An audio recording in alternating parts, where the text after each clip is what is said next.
In this video, you are going to learn how to run ads on Meta, specifically the main two big platforms, Facebook and Instagram. Let's jump right in. Now, the first thing that you will need in order to run ads on Meta is a Facebook ads account. The Facebook ads account will allow you to run them on both Facebook and Instagram. Don't worry, you'll need to set that up. If you don't already have a Facebook ads account set up, be sure to check out the link down below in the description. I have a full video that walks you through how to set that up because it can be a little bit tricky sometimes. But if you do already have a Facebook ads account, be sure to come to this view right here. I'll have a link down below. This is just your Facebook ads manager. I'll have a link down below that should redirect you to that link so you can kind of start right where I'm at here as well. But once we're inside of this view, you can see this is our ads manager. Inside of here, we have our campaigns, ad sets, and ads. And what we're going to want to do is click on this little green button here to create our first campaign. This one already has a couple of campaigns in here, but most of the time, if you're watching this video, it's probably your first time creating this. So we're going to hit create here, and then it's going to ask for our objective. Now you have awareness, traffic, engagement, leads, app promotion, and sales. For majority of people, I recommend that you're going to want to do these three right here. If you are wanting to get more leads, choose the lead objective. If you want to get more app downloads or things like that, do the app one. If you want to get more sales for your website,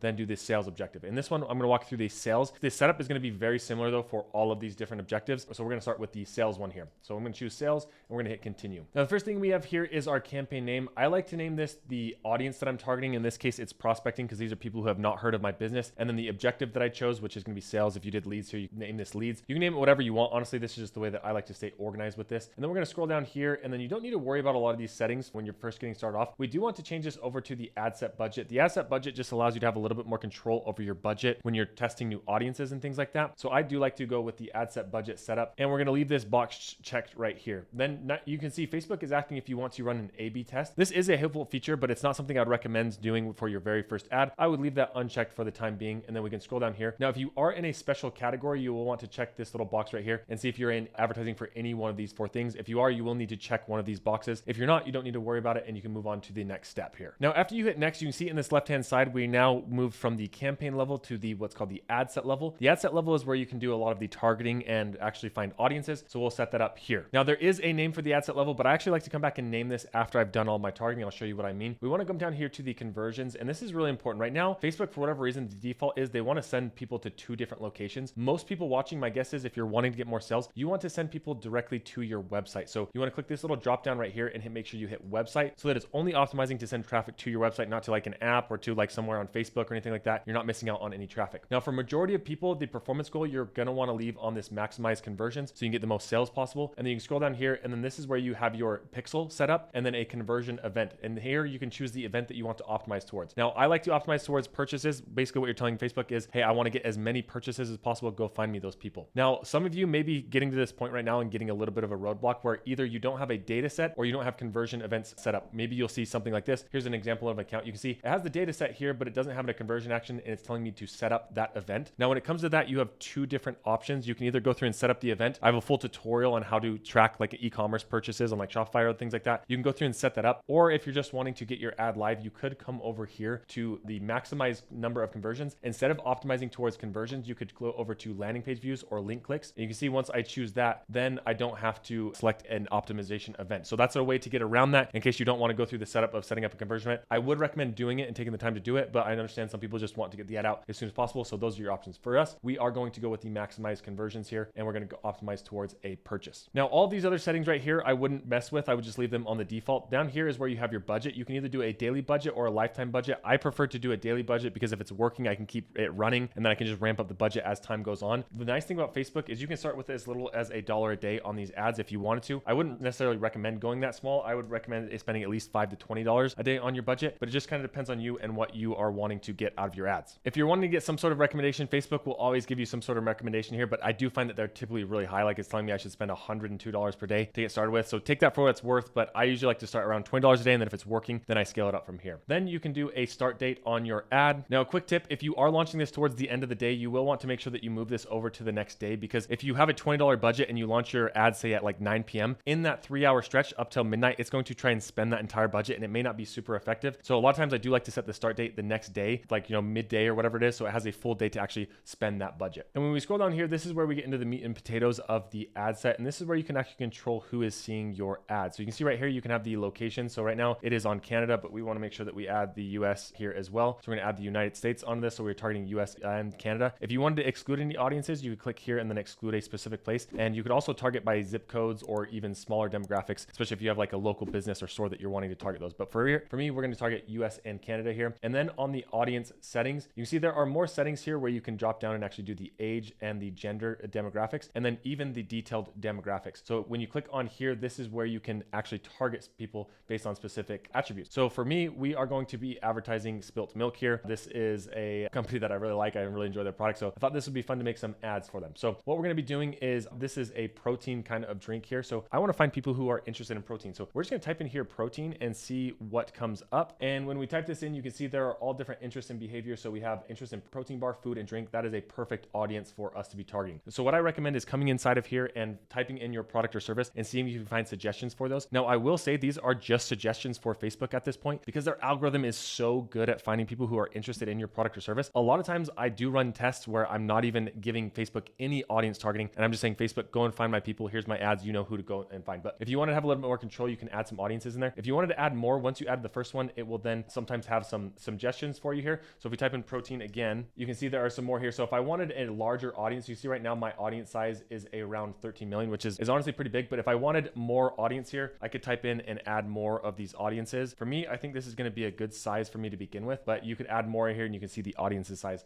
there on the left. Then as we scroll down here, we have the placements. Now I would recommend leaving this on the default. It's basically going to show on all of the Meta platforms that you are eligible to show up for. If you wanted a little bit more control or to know exactly where those are showing up for, you can see these are the platforms that you're going to show up for on Facebook, Instagram, Audience Network, Messenger, and Threads. If you wanted to edit that at all, you could click here and you could opt out of one of these. So say I didn't want to show up on Messenger or on something like Threads or anything like that, I could opt out of those. But for me, I'm going to stay into all of these right now. And then as I mentioned, once I'm done with the ad set, I like to come back up here and name it. So we're targeting US and Canada and then interested in protein. Those are my audiences. It's helpful to have these audience names in here, especially as you start to scale your account and run multiple audiences that you're testing against. Okay, and after we hit next, it's going to move us into the actual ad creation. This is where we create our ad here. So the first thing you want to do is make sure that you have your Facebook page connected to the account. This is what the ads will look like. So I have access to a lot of different ones, so this is kind of blurred out, but you can go and select the ad account that you have here. If not, you can connect an account by clicking connect account here. Once you have that set up, you can scroll down to the ad creative and you can see there's a couple different options. So if you wanted to use an existing post from your Facebook profile, you could do that. But majority of people, my guess is you're going to want to create a new ad, and we're going to do the manual upload here. And then right here is where you can upload a single image or video. That's what I'm going to be showing you in this video. A lot of these can be helpful, but starting off with a single image or video is probably going to be the best way to go. Then we're going to scroll down here to the main destination URL. And this is where you actually want to send somebody. So for this one, we're going to send them directly to this page. I'm not affiliated with Spilt Milk at all. I just love their product. We're going to come over here and then put in the product URL. Now it's important. I'm not just sending them to a homepage, but I'm actually sending them to the product URL for the strawberry flavor here. So I'm going to show you exactly the ads that we're going so you can kind of see what this looks like here. And then this little setting right here is really important. This little edit, you want to click on this and you want to make sure that the optimization, web optimization is off to make sure that it's not sending people to your shop, your Facebook shop. A lot of times Facebook will send people there when they don't even have the shop feature enabled. So make sure that all of these are off to begin with, just to make sure that it's not sending anywhere you don't want them to. And now we come to this button right here where it says set up creative. And this is where you can choose an image ad or a video. We're going to come over here. We're going to start with an image and then I'll show you a video as well. So we're going to start with just a simple image. And you can see it's going to ask for the URL that we already gave it. And then you hit next here. And this is where you can upload your media. And media is often somewhere where people get tripped up a lot on. An easy way to create media is I like to use Creatify. You can either do AI images or videos. I like it because they have these image ad templates where you can come over here and say for this little template right here, I can recreate this ad, give it some of the features, and then it spits out an ad for me. So all I had to do was give it an image and then some of this text here. And you can see here is my ad in literally just a few seconds. So that's the one that we're going to be using here. So we're going to come back over and grab this one and hit next. And then here are all of the previews of this image here. If I wanted different aspect ratios, I can go back to Creatify and get those aspect ratios here. You can see you can change those out or replace them if you need to. We're just going to leave the horizontal one for now, just for this example. Okay, and then here you're going to ask, it's going to ask you to give it some primary text. So I gave it this primary text here, and then based off of that, their AI will actually give you different variants that you could use to test. If you didn't want to run those, you can uncheck that, but I actually like all of these, so we're going to leave them there. I'm not going to read them all to you just for the sake of the video. And then here, the headline is the protein plus caffeine, and then we want the call to action not to be learn more, but we want this to be actually shop now, and then we hit next here. And then the nice thing is the Facebook AI will actually, based off of my image, create even more images for me. I don't really love these as much, so we're going to leave them as they are, but you could add more of them into them if you want to. And then it's going to ask for some other AI settings that you can opt in or out of. Honestly, I like to opt out of these because I just don't like the way that they look. A lot of times it looks a little bit buggy, but you can go through and look at each one of these and see which ones you like and don't. Okay, and then you can see based off of that one image, it will give me a preview of what all of the ads will look like across the different platforms. And if you're happy with that, all you need to do is hit publish. And that's all there is to it. If you want a more in-depth tutorial on Facebook ads, be sure to check out this link right here, and we'll see you in the next video.